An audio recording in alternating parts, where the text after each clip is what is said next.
Bismillahirrahmanirrahim. Chairman Senate, Sayyid Yusuf Raza Gilani. Speaker National Assembly, Sardar Ayaz Sadiq. Prime Minister of Pakistan, Muhammad Shahbaz Sharif. Members of the Parliament, distinguished guests, ladies and gentlemen, Assalamu alaikum.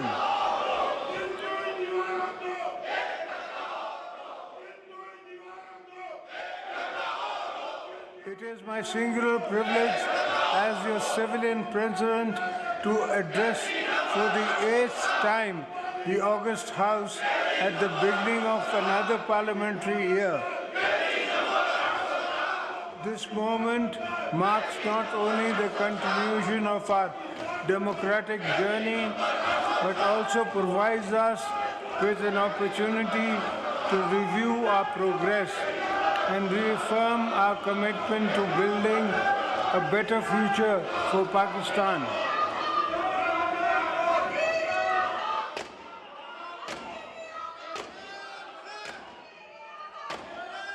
As we embark on this new parliamentary year, I urge this House to focus on promoting good governance and political economic stability. Our people have pinned our hopes on Parliament, and we must rise to the expectations. It is my first duty to remind you, we need to work harder to strengthen our democratic system, restore public confidence in the rule of law, and put Pakistan on the road to prosperity.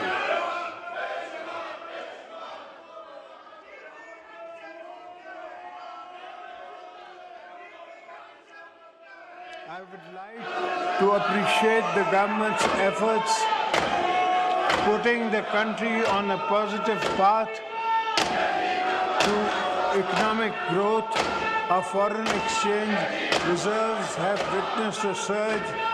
There was a substantial increase in foreign direct investment, and the stock market also surged to a historic high.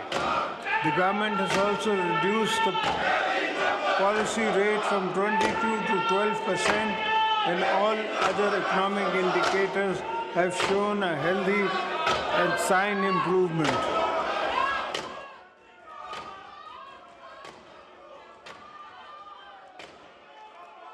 Honorable members, you are aware the population dynamics of our country have changed.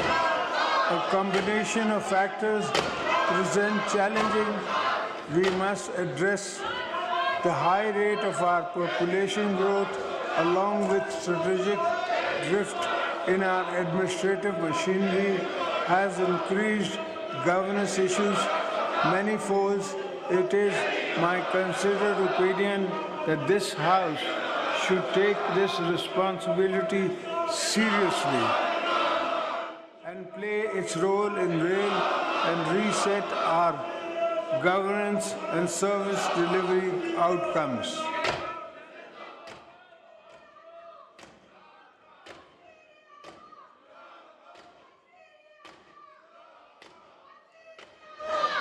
As far as the government is concerned, ministries need to redefine their vision and objectives and understand that pressing issues faced by the people of Pakistan have to be resolved within a certain time frame. We need to deliver tangible benefits, restore trust of the people in democratic institutions.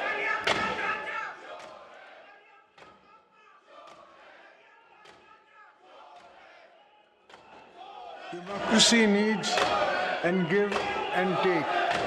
And what better place to work of collective goals than this Parliament? As elected representatives, your function is role models for the nation. As you go about your parliamentary business, think beyond narrow goals. Think of the unity and consensus our country so desperately needs.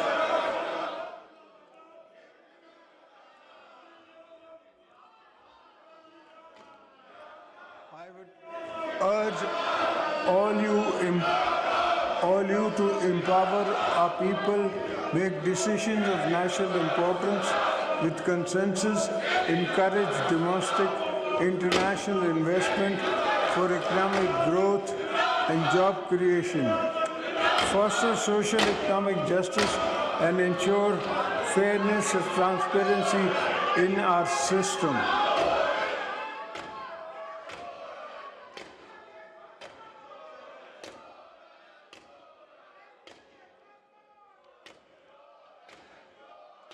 Chairman Senate, Mr. Speaker, for our country to prosper, it must build equitable. This is going to be a century of many new global changes, and to weather such transitions, we need to ensure that our peoples, with their different regions and resources, are on board of national development. It is my firm belief that a strong Pakistan is one where fruits of progress and development are equally shared by all its provinces and citizens.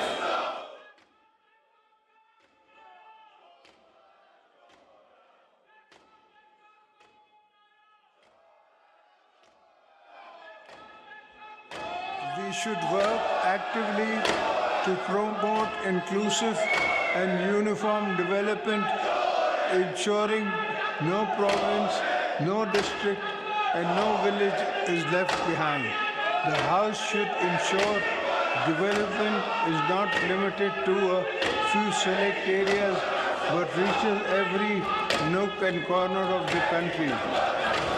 The ignored and neglected areas demand urgent attention from the federal government.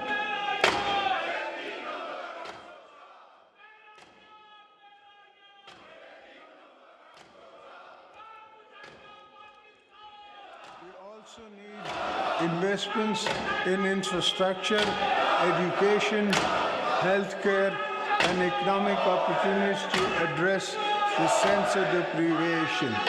Parliament is the one forum where any sense of deprivation cannot just be aired constructively, but also addressed with political empathy. By the executive branch, that is the test of real statecraft.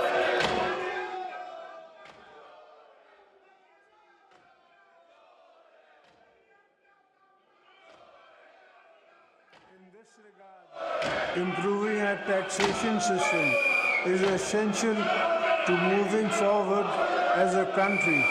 We must reform and expand our tax net, not overburdening those who already contribute, but by ensuring that every eligible taxpayer participates in nation building.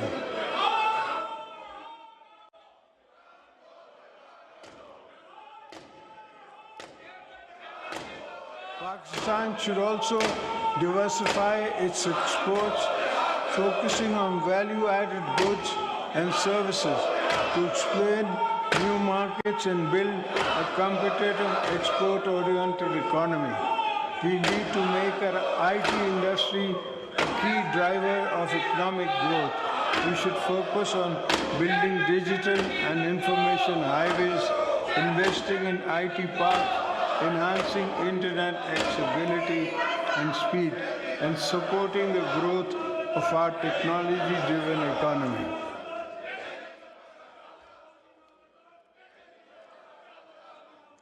Equally important is the sustained support of small and medium enterprises.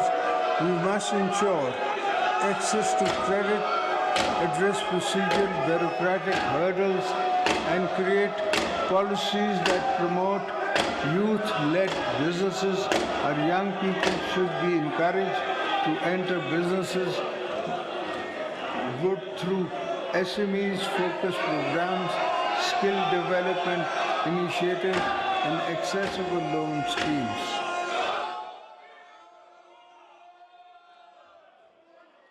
In order to achieve these objectives, I would like to urge the House to play its role to increase the ease on doing business. Investors, small businesses, and international companies must find Pakistan an attractive potential of investment.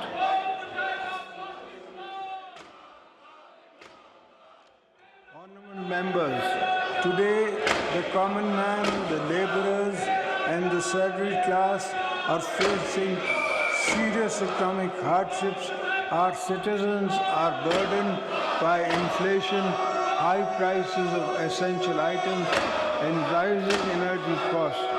As we approach the next budget, I urge this Parliament and the government to provide real relief to the people.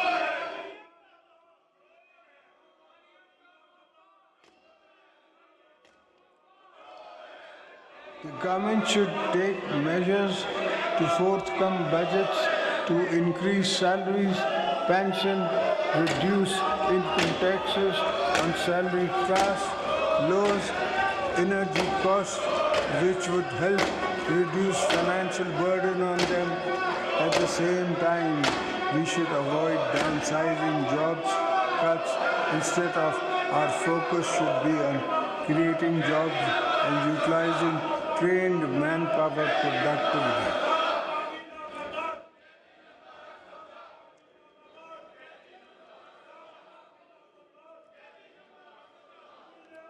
Ladies and gentlemen, women constitute almost 50% of the country's population, but they are underrepresented in every aspect of life. It is essential to empower them for enhancing their representation in various sectors.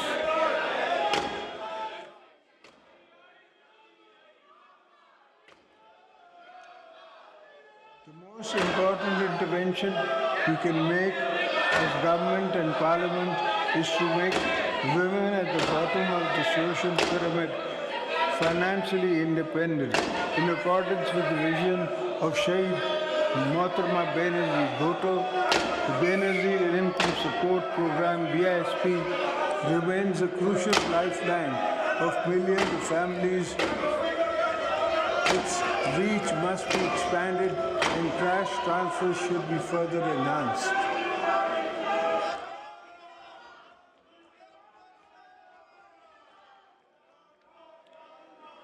Young people make up a huge proportion of our current demographics.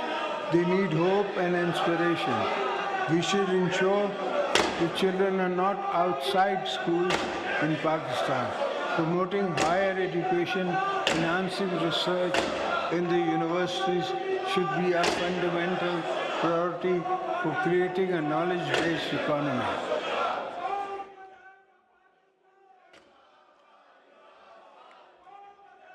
I urge the federal and provincial governments to increase the allocation for education sector in the upcoming budget on micro level and to also provide more opportunities through scholarships and financial assistance programs.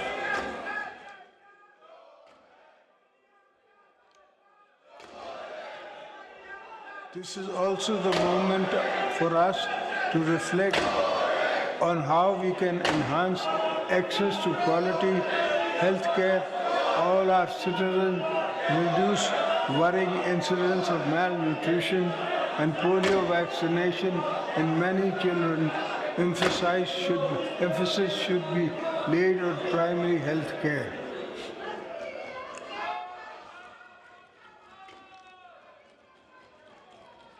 Respectable parliamentarians, I believe that domestic and regional conservative is a fundamental to prosperous Pakistan. We need a strong, efficient transport infrastructure, road networks and modernized railways. Gilgit-Baltistan and Balochistan require a special attention in terms of connectivity and development, as these regions are Pakistan's strategic frontier. They are vital to our national economy. This will not only lower poverty, but also stimulate the economy with the new job skills and markets.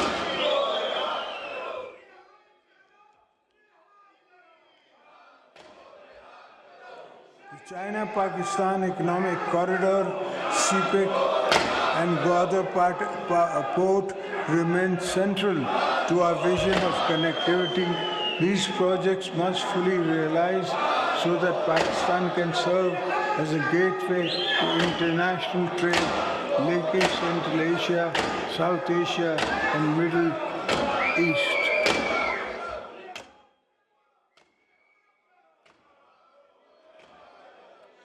At this point, I would like to take this opportunity to urge the federal and provincial governments to strengthen agriculture sector, ensure sustainable water management, bring coordination and agencies to the urgent task of managing the growing threats of climate change.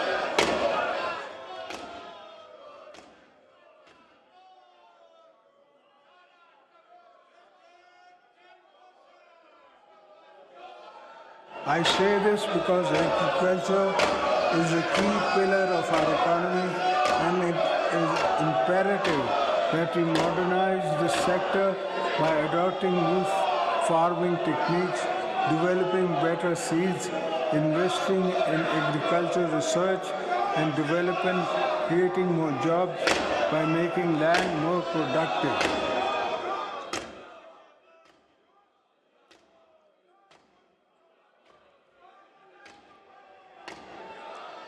In order to improve our productivity, increase livestock yield and expand food exports, our farmers must be equipped with modern tools. We must aim for stability and self-sufficiency in food production.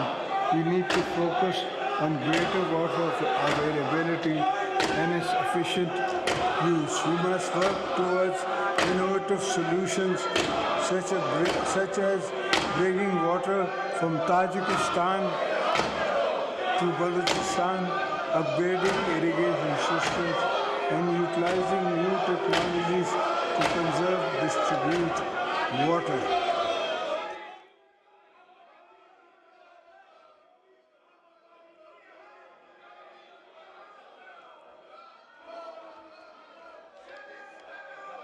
Our fisheries and livestock sectors have immense potential. Pakistan's rivers, lakes and coastal areas hold untapped opportunities for fisheries.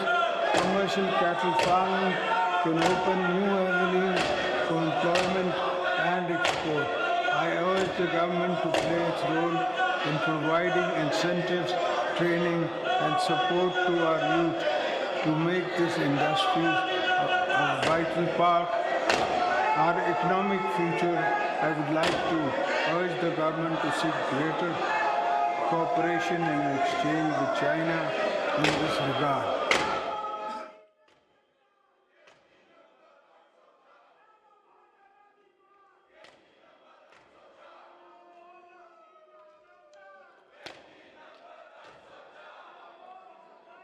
You are aware that Pakistan is one of the countries most impacted by climate change. We should focus on restoring biodiversity, adaptive strategies on the food and water security nexus, and preservation of the economic system.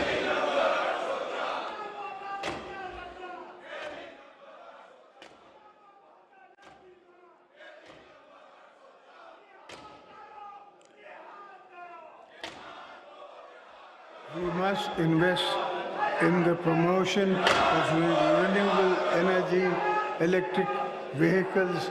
We must also focus on recharging our wetlands and rivers so that they emerge pollution-free, and because once again, the lifeline for livelihood and rich marine ecosystem.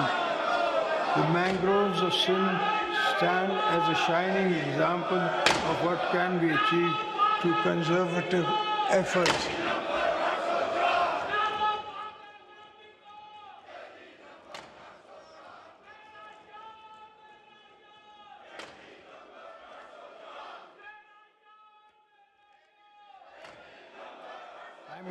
to share that in Sindh we have planted 2 billion mangroves, which have also earned Sindh government a substantial finance through carbon credits.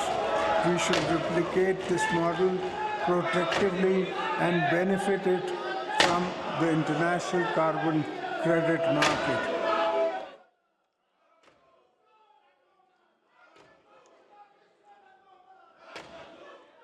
Members of the Parliament, we view the current internal and external security challenges with need to further strengthen our security capabilities and enhance capacity for our law enforcement agencies to effectively deal with menace of terrorism.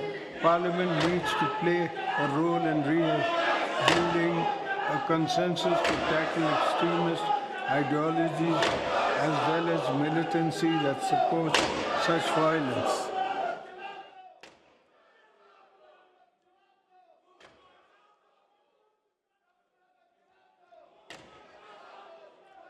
We are all aware of the external support and funding the terrorists are getting today, causing human and financial losses to the nation.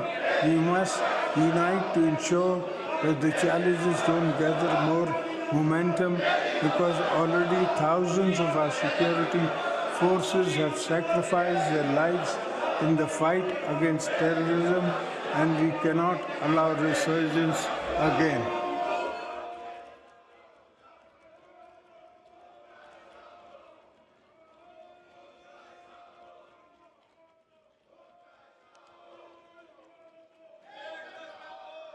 I want to assure you that we are committed to eradication of the menace with the support of the nation and the brave armed forces. Successful intelligence-based operations have led to dismantling of terrorist networks to destabilize our nation.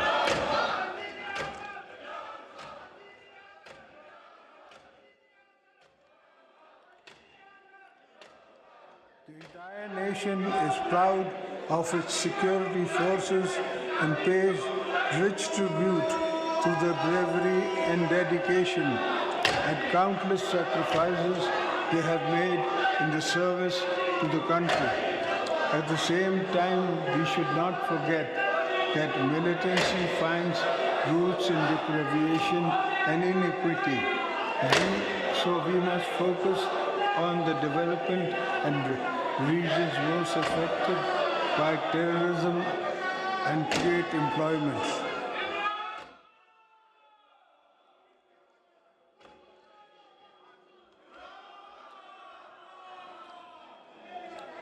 Outside our borders, the world is in a different stages of transition. Pakistan is committed to regional peace, stability, economic integration. Our foreign policies will always be guided by national interest, international cooperation, and principles of sovereignty, mutual respect. We should enhance our cooperation with friendly regional countries in the area of trade, economy, climate, and cultural exchange. We will continue to play our role as a responsible, peace-loving nation.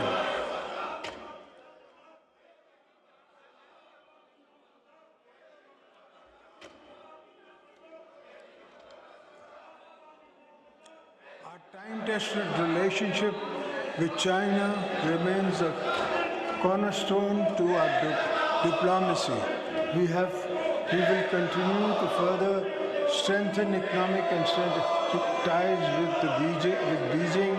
We will further cement our all-weather strategic cooperation partnership with China and continue to support the One China policy. During my recent visit to China, I had a fruitful discussions with Chinese leadership while inviting them to make more investment in CPEC to improve regional and economic integration.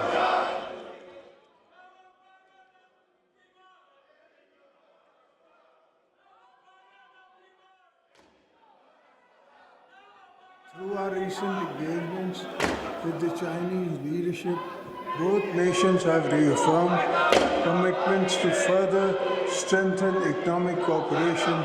The benefit of CPEC will reach every corner of Pakistan through different projects.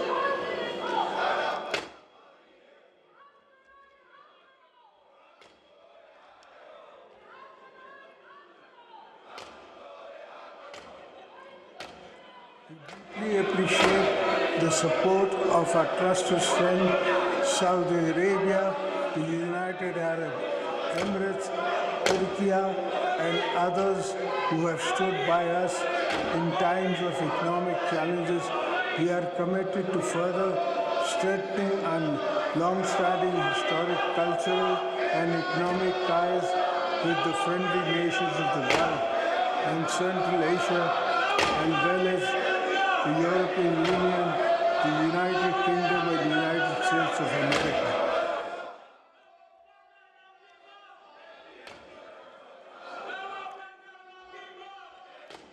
The recent successful counter-terrorism cooperation between the U.S. and Pakistan is encouraging, and the two countries should build on this success to renew and enhance cooperation for joint goals.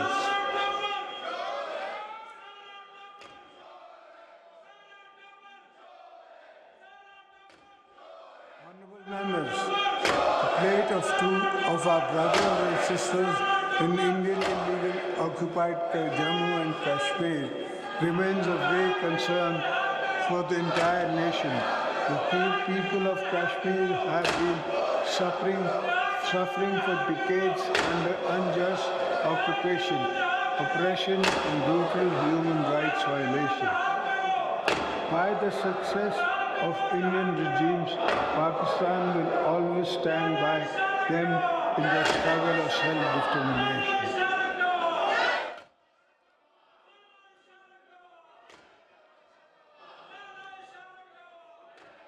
We will firm our unwavering moral, political, diplomatic support for the Kashmir people and call upon the international community to take decisive action against atrocities being committed by Indian occupied forces. The voice of oppression will not be silenced. Pakistan will continue to raise this issue at every international forum.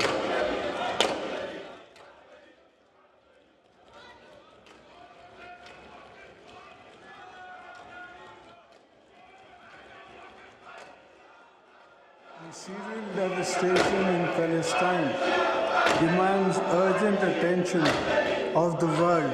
The Palestinian people continue to endure violence, displacement, ethnic cleansing, and oppression at the hands of Israel's security forces.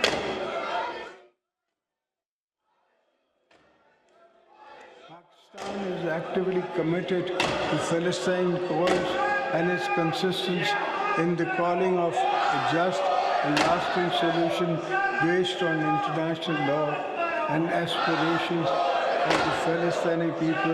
Our position is clear and wavering that establishment of an independent and sovereign Palestinian state with Al-Quds al-Sharif as its capital is essential for lasting peace in the region.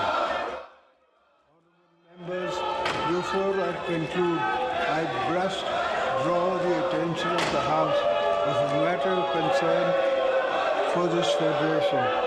The President of Pakistan has been elected by all four provincial assemblies and National Assembly and Senate of Pakistan. In the Constitution framework, it is my duty to represent the Federation.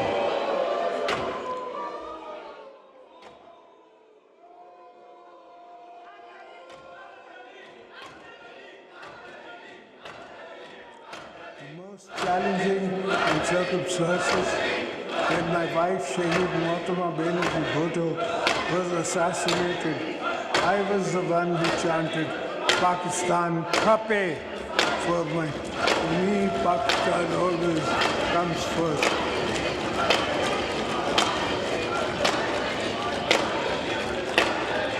It is therefore my constitutional duty as your President, my personal obligation as a patriotic Pakistani to caution the House and the government that some of your unilateral policies are causing grave strain on the Federation. In particular, the government's unilateral decision to carve out some canals from the Indus River, stricken despite strong opposition from federating units.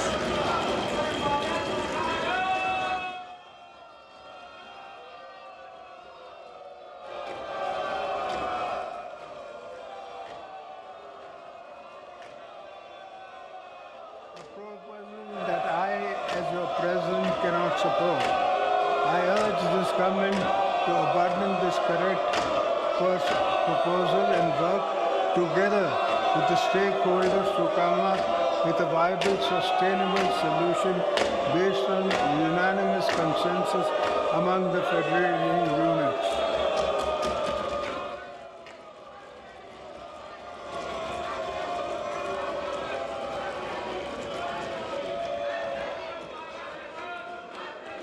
In the end, I would like to again invite the attention of the House to fulfill the responsibilities entrusted to this Parliament and play its role in the national building, strengthening institutions and improving governance.